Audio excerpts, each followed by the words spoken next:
नमस्कार बच्चों, आप सब कैसे हैं? आशा है आप सभी स्वस्थ हैं, सुरक्षित हैं और साथ में खुश होकर अपनी पढ़ाई कर रहे हैं। आज की इस वीडियो में हम अपनी हिंदी की कार्यपत्रिका क्रम संख्या 22A का हल करने वाले हैं। ये कार्यपत्रिका आपको 15 जुलाई 2021 को मिलने वाली है। सबसे ऊपर हिंदी की कॉपी में आपको क्या लिखना है? कक्षा 4 जो भी आपका सेक्शन है। पाठ्य पुस्तक हम सब की रिमझिम है, हम सभी जानते हैं। पाठ हमारा मन के भोले भाले बादल। मन के भोले भाले बादल कविता को हम अच्छे से पढ़ चुके हैं, इसके अभ्यास के प्रश्न उत्तर भी कर चुके हैं और इसी से संबंधित आज की हमारी कार्यपत्रिका भी है। विद्यार्थी का नाम, यहाँ पर आपको अपना नाम लिखना है। शिक्षक या शिक्षिका का नाम, यहाँ पर आपको अपने हिंदी के अध्यापक और हिंदी की अध्यापिका का नाम लिखना है। आइए हल करते हैं आज की हमारी हिंदी की कार्यपत्रिका। बच्चों, आपको कक्षा 3 की कहानी टिप टिपुआ याद है, जिसमें बूढ़ी अम्मा व उनका पोता बारिश से परेशान थे। जैसा कि हम जानते हैं कि बादल बारिश लेकर आते हैं, तो आइए आज हम अपनी किताब से कविता मन के भोले भाले बादल को बोल कर पढ़ते हैं और देखते हैं कि इस कविता में बादल क्या क्या शैतानियाँ कर रहे हैं। प्यारे बच्चों, कविता हम पढ़ चुके हैं और साथ में कक्षा 3 में जो कहानी आपने पढ़ी थी टिप टिपुआ, वो भी आप सभी जानते हैं, उसमें भी बारिश के बारे में बात हुई थी। आइए दोबारा से अपनी कविता को पढ़ लेते हैं। आप सभी भी मेरे साथ साथ इस कविता को दोहराइएगा। कविता मन के भोले भाले बादल। कवि कौन है इसके? कल्पनाथ सिंह। झब्बर झब्बर बालों वाले, गुब्बारे से गालों वाले, लगे दौड़ने आसमान में, झूम झूम कर काले बादल। कुछ जोकर से तोंद फुलाए, कुछ हाथी से सूंड उठाए, कुछ ऊंटों से कुबड़ वाले, कुछ परियों से पंख लगाए, आपस में टकराते रह रहे शेरों से मत वाले बादल। कुछ तो लगते हैं तूफानी, कुछ रह रहे करते शैतानी, कुछ अपने थैलों से चुपके झरझर झर बरसाते पानी। नहीं किसी की सुनते कुछ भी, ढोलक ढोल बजाते बादल। रह रह कर छत पर आ जाते, फिर चुपके ऊपर उड़ जाते। कभी कभी जिद्दी बन करके बाढ़ नदी नालों में लाते। फिर भी लगते बहुत भले हैं मन के भोले भाले बादल, मन के भोले भाले बादल। कल्पनाथ सिंह। प्यारे बच्चों, देखा हमने बादल कैसे कैसे शैतानी करते हैं, किस तरह से क्या क्या करते हैं। बारिश लाते हैं, तूफान लाते हैं, थैलों में से बारिश करते हैं। आइए अपनी कार्यपत्रिका के प्रश्नों को हल करते हैं। सबसे पहला आपका प्रश्न है, बच्चों आपने मन के भोले भाले बादल कविता पढ़ ली होगी। अभी अभी हमने दोबारा से दोहरा ली है और आपको कविता पढ़कर आनंद आया होगा। आइए नीचे दिए गए शब्दों की सहायता से कविता की कुछ पंक्तियां पूरी करते हैं। ये तो बड़ा ही आसान सा प्रश्न है। यहाँ पर आपको कुछ शब्द दिए गए हैं। बादल के अंदर आप देख सकते हैं मतवाले, थैलो, तूफानी, पंख, परियां, जोकर, हाथी। आइए कविता की पंक्तियों में जो खाली स्थान दिए गए हैं उनको इन शब्दों की सहायता से पूरा करते हैं। शेरों से खाली स्थान बादल, शेरों से मतवाले बादल। कुछ अपने खाली स्थान से चुपके, थैलों से। दूसरे खाली स्थान में क्या आएगा? थैलों से। कुछ खाली स्थान से सूंड उठाए, कुछ हाथी से सूंड उठाए। कुछ तो लगते हैं तूफानी। इस तरह से हमने इन कविता की पंक्तियों को सही शब्दों की सहायता से पूरा कर लिया है। आइए दूसरा प्रश्न देख लेते हैं। बच्चों, कविता में आपने बादलों के बारे में जाना।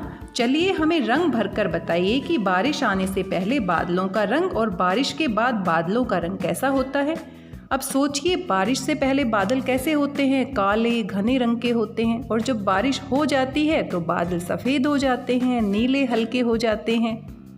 आप चित्र में देख सकते हैं 2 बादल बनाए गए हैं। बारिश से पहले बादल का रंग कैसा होगा वो आपने यहाँ पर रंग भरना है और बारिश के बाद बादल कैसे हो जाते हैं वो रंग आपको यहाँ पर भरना है। और ये दोनों चित्र आपको अपनी हिंदी की कॉपी में बनाने हैं और इनमें सुंदर सुंदर रंग भरना है कि बारिश से पहले बादल किस रंग के दिखाई देते हैं। और आजकल तो बारिश भी आती है, आसमान में आप देख भी सकते हैं कैसे कैसे बादल छा जाते हैं और जब बारिश चली जाती है तो कैसे बादल बन जाते हैं। इन दोनों बादलों में आपको रंग भरना है। आइए तीसरा प्रश्न देख लेते हैं।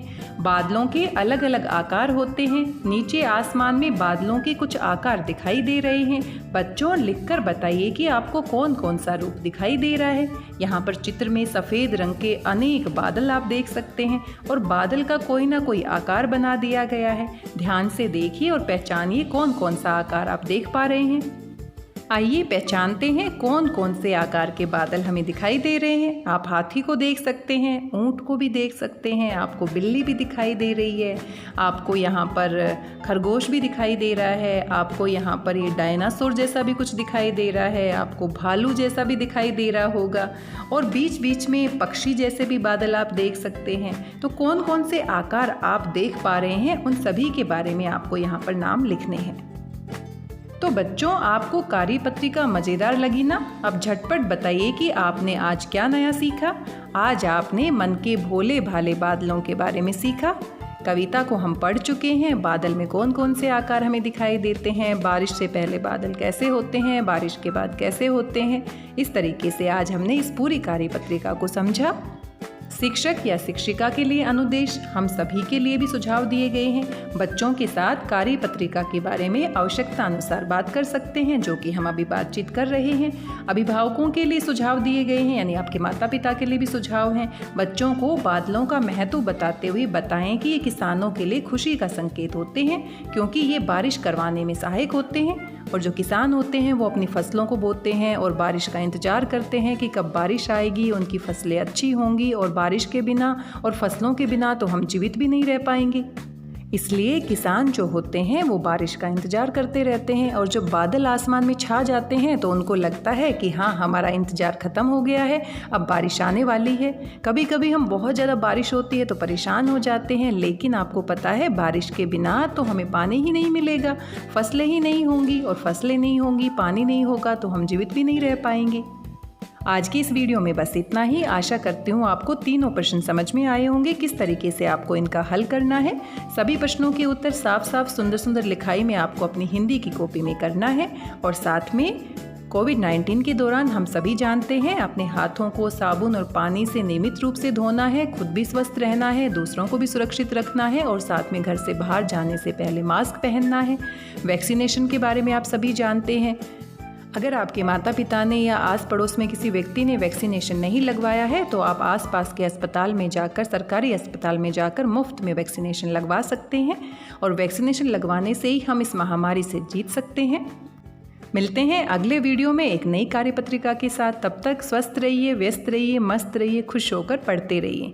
मेरी भाषा हिंदी भाषा परिवार के साथ जुड़ने के लिए आप सभी का धन्यवाद, बहुत बहुत धन्यवाद।